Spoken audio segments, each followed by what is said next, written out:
呢部一身擾流嘅488 Pista， 其實喺廠方嚟講係一個叫做 Special 嘅 series。咁如果中置引擎 V8 嚟講咧 ，Special 嘅 series 喺一路都有嘅，即係如果大家記得嘅360 Challenge 啦，咁更加應該記得係430 Scuderia 啦，咁都係好經典、好經典 upgrade 咗個版本，但係佢將好多賽車嘅元素擠入去。咁今日嚟到法拉利嘅總部試月街，再試 Fiorano 賽道，一定好過癮。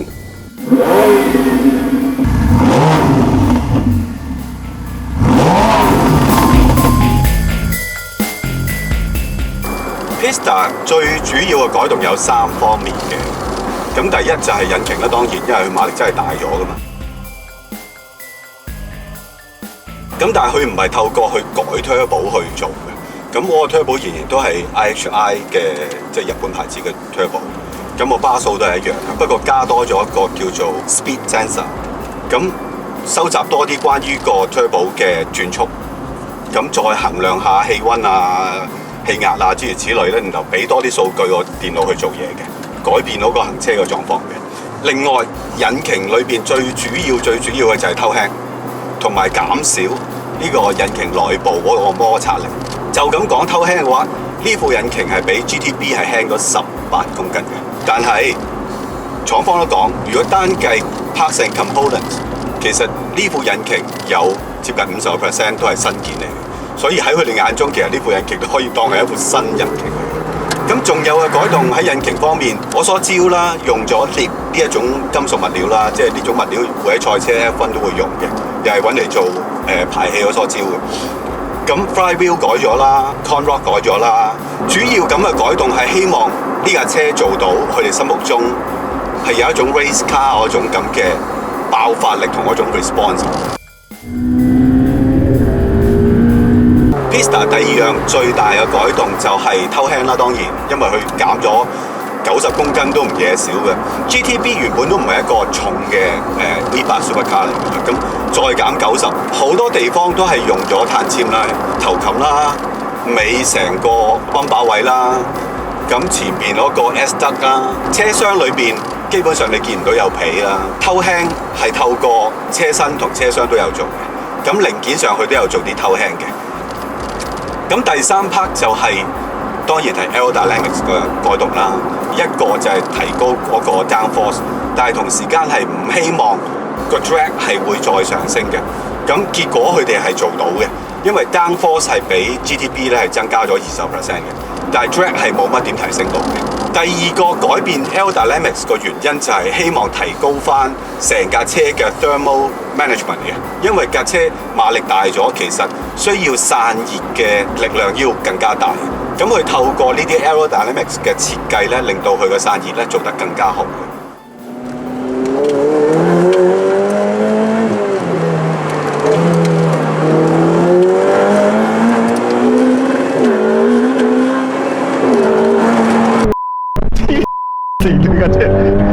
我啲力雖然只係增加我50匹，好似對好多人嚟講，你不離晒譜啊，得50匹咁少。但係我話俾你聽，唔係有50匹嘅事啊，而係成架車揸起上嚟嘅感覺。我啲力啊，你等我一陣，我陣間再講。我啲力湧出嚟之後，仲要每下波轉嘅時候，我啲力嘅銜接法啊，我仲驚死你唔死咁打多你2錘，錘都應嘅，仲要錘都要害嗰種感覺，黐線嘅呢個嘢真係，你都唔好再理佢係咪720匹啦。同埋佢個 brake 真係靚得好緊要，呢個原地賽車嘅 brake， 好短嘅行程，但係個 power 係好容易掌握。咁車身嘅 pitching 嗰啲下沉嗰啲又唔明顯，所以坐車嗰個會好驚嘅，揸車嗰個已經流晒汗啦。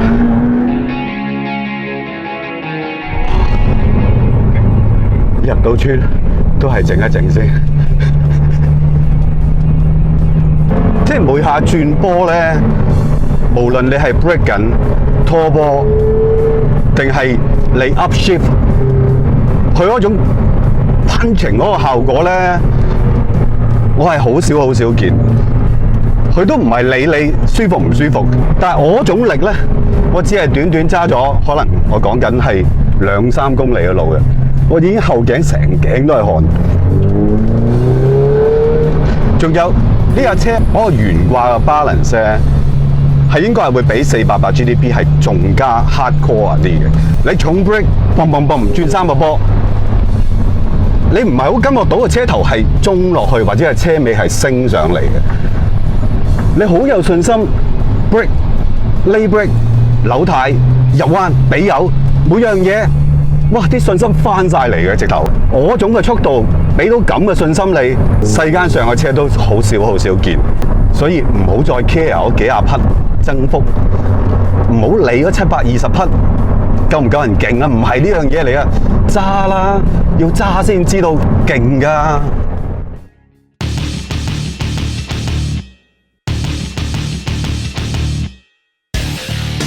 試 Pista 重頭戲當然喺 Fiorano 佢哋嘅主場裏邊試啦，叫得 Pista 啊嘛，賽道啊嘛。咁呢架仲要係配20寸碳纖嘅 link 嘅。咁呢個 link 咧就比普通嘅鋁合金就同一個 size 咧就輕40%，比鍛造咧就輕20%。而家我就喺 Fiorano 嘅賽道就試3圈。咁因為有一個好重要嘅功能就係呢架車喺 Dynamic 上面多加咗一個叫做 FDE 嘅系統，就係 Ferrari Dynamic Enhancer。咁就係好似之前我喺812試嘅時候嗰個系統咁嘅，佢係幫你易啲控制甩尾，你會較容易清楚知道幾時去扭軚啊，佢令到個甩尾嘅動作唔會太過危險嘅，但係佢又俾你用盡個性能，所以呢啲功能咧要一定要喺 City Off 嘅時候先用得到嘅。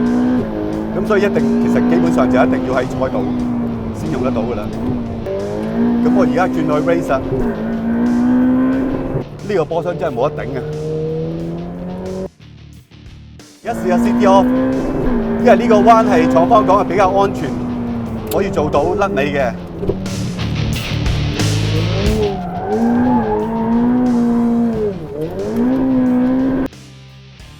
咁我覺得成個過程係好有趣，因為嗰個動態係好唔緊張嘅，好似頭先我差唔多掉咗頭咁，仲可以 spin 住咁樣調一調嘅。我覺得算係好易處理嘅，同埋你唔使搞咁多嘢，你拍粒掣 City Off 就嚟料噶啦，個尾就好肯行噶啦，同埋你就可以覺得佢行緊嘅時候，突然間啲所有動態嘢會放慢咗，慢慢咁，發生緊啦！問題係你個人會唔會太緊張，覺得我要做嘢啦？咁我就係呢種啦。咁可能俾我揸多3圈，我就會得心應手好多。但係真係過癮。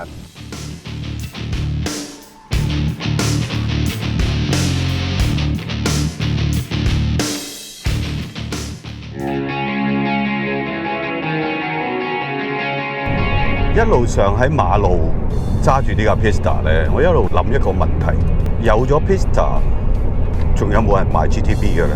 因為佢嘅 tune up 實在做得好好，唔單止係因為我哋喺 Fiorano 已經試咗真係勁噶嘛。第二就係喺普通路面，你有乜嘢犧牲到啊？其實無論你用 race mode 定係 sport mode， 你都唔覺得架車哇好震啊，好多 noise 啊。咁唯一就係慢速嘅時候，佢呢條米芝蓮嘅Cup 2 K2 胎，記住係 K2 啊，即係特別為呢架車做嘅，係路噪係比較大啲嘅。因為你睇佢個花紋，好似直頭唔想俾花你咁，點解直頭俾晒啲膠你就算咁樣？但係當佢引擎嘅轉速去到2-3千轉嘅時候，基本上個引擎聲已經蓋過晒啲路噪。咁最重要一點就係 even 我用到 race mode 行呢啲意大利呢啲咁嘅凹凹凸凸嘅路，個人坐喺個車嘅好似係正中間嗰一點，都唔係我嘅 area， 直頭係我一點。所以佢前邊跳起，後邊又跳起嘅時候，你個人基本上係冇喐過。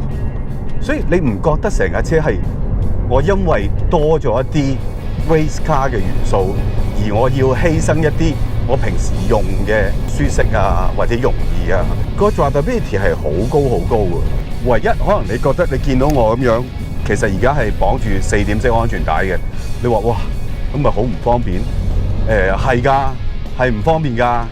不過我可以老實話俾你聽，我哋早上喺啲山路激劈嘅時候，呢個4點式安全帶真係護身符嚟嘅，個感覺好穩陣嘅，成個箍得你好實，綁得你好穩，你個身唔會喐嚟喐去，加埋張凳本身又包得好緊要，劈咗幾廿公里，我都唔會揈嚟揈去，或者有暈啊唔舒服嘅感覺，係麻煩啲嘅，但係我覺得 hardcore 啲，不如要買呢條啦。不過咁，你買唔買得到 Pista 又係另外一件事嚟嘅，因為佢嘅數量有限，生產時間有限，都唔係咁易嘅。唯一買唔到嘅可能等呢一架嘅開篷咯，我估計應該有。